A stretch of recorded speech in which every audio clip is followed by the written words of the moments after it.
gamers. Emphasis on like, we are back on another Wing Waves video where we're playing Wing Waves, and I wanted to go over Cartethyia.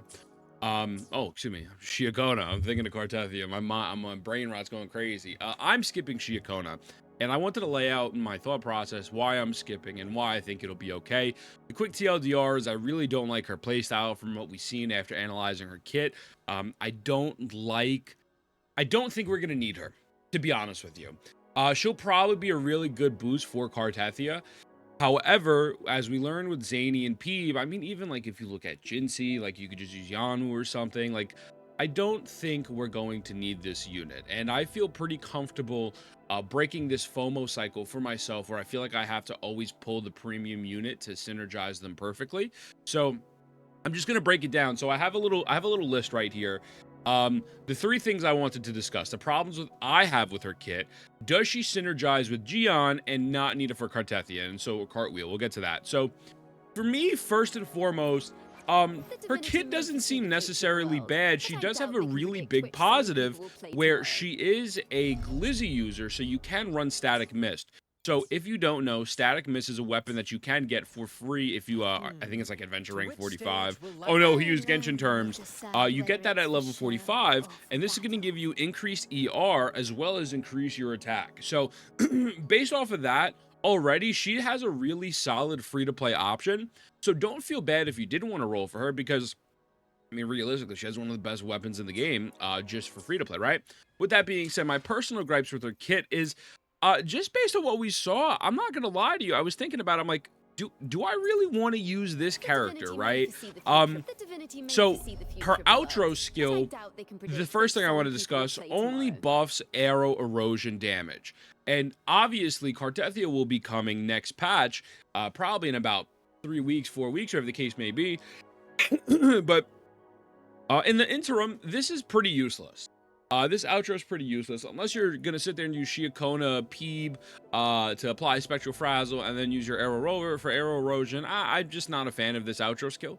Offer it, it's just really not for me. Really only honing in down on that specific debuff that we have very limited information on, to me is kind of like whatever, right? Now, she does scale with crit damage, so that's cool. Most likely her weapon, I would assume, if she's scaling with crit damage, would probably be crit rate. But then I look at her inherent skills, and this one, I think, to me, was a head scratcher. Maybe I'm wrong. Please let me know. But so, casting Resonance Liberation grants Ciaccona a max shield equal of 100% of her max HP for 4 seconds, and switching out removes the shield. Now, the reason why this is kind of scratching my head is because if you just go to her Res Liberation, she has a 50% damage reduction off rip, and she's already immune to interruption. I don't know how long it's going to be to actually apply either the Spectral Frazzle or the Arrow Erosion or ult. Maybe it could take up to 4 seconds.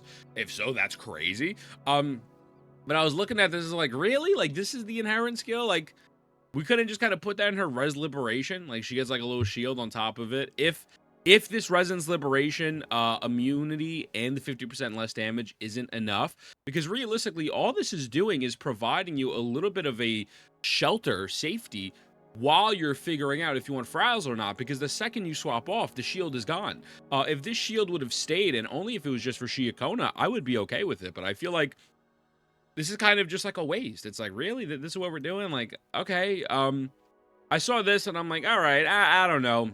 And then the other inherent skill is just pretty much her personal damage. I don't really think her personal damage is going to be very high. I don't. And so when I look at this, and you know, her forte actually isn't that bad. It's not like Zani's. Her kit's pretty condensed, genuinely. It's mainly the normal attack here that has a lot of stuff. I'm just like, I don't know if they're for me, man. I don't know if they're for me. And obviously you're going to get with the, she's going to pull the Robin. Welcome to my... Wow, I'm good on that. I don't need to hear nobody fucking singing for 20 hours. So I was like, all right, let's slow it down. So I don't know, based off of the outro skill, the inherent skill, I felt like being kind of silly compared to the Resonance Liberation. I was like, I don't know, man, I'm good. And again, as we saw with Zani, Zani performs exceptionally well with Spectral Rover. That is a free S6 unit. I don't think they're going to drop Cartethyia in a state where she is a must needed for Ciaccona. Now, if anything, Cartethyia will probably just get better over time with the free-to-play option if they decide to give the R5 weapon, right? So Rover's weapon at R5, I think it goes up to 24%, I believe someone said, 24, 28, I don't remember. But so it says increase resonance skill by 10%, we don't really care about that. When Rover arrow casts resonance skill, arrow damage dealt by nearby resonators on the field is amplified extra. It's going to be an extra percent. So realistically, I feel like Cartethyia is going to be safe without Ciaccona. I don't think we're going to need it. Again, we're going to go through the same process. It's going to be the same exact thing. I'm going to give you a TLDR, and this isn't leaks. This is just based on common knowledge of the video game and how people perceive it. If you use Cartethyia, if you use Ciaccona, going to be 18 or 20% better than if you didn't use it. And then in reality, you're not going to need that. In order for you to maintain the 18 to 20%, you're going to have to play like you have carpal tunnel or you're about to get carpal tunnel. So just keep that in mind. That's my thought process. Maybe I eat my words. And if I do, you can tell me I'm wrong, but I don't think it's going to be that big of a blunder. So I'm not even going to go into my gripes of Spectral Rover. Now, one thing a lot of people have been asking me is Cartethyia, excuse me, I keep saying Cartethyia, the wife's on my mind. Is Ciaccona good with Jiyan? Ignore my dog, should Jiyan stats.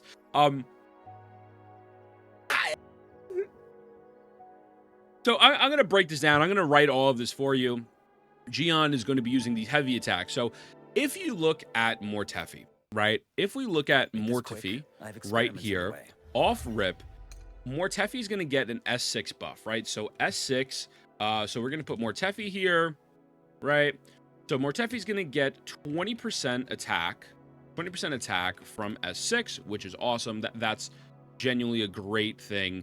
Not only that, we are then going from his outro, and he's going to be getting a 38% damage amplification, 38% amp for heavy attacks, right? Just off of these two alone, you're kind of sold. Like, I'm sold, because if I compare it now to Ciaccona, as you already saw, her outro skill is only giving you arrow erosion damage and a damage bonus, right? It's really not providing you with anything overall arrow damage. Now, the thing is, and I haven't even included echo sets yet. If you went C2 Ciaccona, I don't know why you would do it. I don't know why you would do this. I have no idea. If you went C2, where it says during the Resonance Separation and Resonators in the team get a 40% arrow damage buff, I mean, maybe it would be kind of like okay. But so if I look at Ciaccona, right, so I just want to talk specifically on the buff she's providing. I think it's, where is it? It's a 24% arrow damage bonus from her Forte circuit, which is right here. So, oh my god, dude, I lost my notepad. 24% arrow damage from normal attack / Forte. And then I think that's all she's providing extra arrow damage wise from her kit itself, because obviously her outro doesn't. So just based off of the kits alone, 20% attack and 38% amp compared to 24% arrow damage. Now, this isn't even including the fact that with Moonlit, you're going to get extra attack, you're going to get extra energy. Like, I think Mortefi is going to still be the best in slot for Jiyan. Again, unless if you wanted to get a C2 Ciaccona, sure, I guess. But I really don't think that's worth it for Jiyan, right? So just looking at those numbers and not even including echoes, it's like, all right, like, I don't think so. So if you want to, like, oh, you know, can I get this for my Jiyan? I don't think it's worth it. I think this is a safe skip as well. Now, and then, yeah, as I said, my last point is really, again, it boils down to the Zani situation. This is a character who you could just tell by their ult animation. It's their version of Jinsei for Rincita, right? It's there. I don't remember the name off the top of my head, the exact term. I just woke up. She's gonna just be fucking broke. Like, she's gonna be broken, and I'm not. You see an ult like that, and there's no way they're locking that behind another limited 5-star character. I'm being real. You might say, Ethan, that's dumb logic. I just don't think so. I have good faith in Koro Games. I really do. And so, Yeah, like, you know, all these other characters. Carlotta still works with Yin Yang and Taochi, you know, Camilla still works with San Juan. You know, it's just, I think we'll be okay skipping her. I think her personal damage isn't going to be that great regardless. She's just going to be there for her outro buff, and I'm not spending $300 for an outro buff, when in reality, if I wanted to have a little bit more carpal tunnels and play a little bit harder with a free-to-play unit, I could just fucking get similar damage and clear all the content in the game, right? So overall, I think it's safe to skip, man. I think it's a very, very safe skip to miss out on Ciaccona. Also, her cons are like, like, this is a pretty big one, but our S6 should be big, right? Her S1 is kind of like whatever.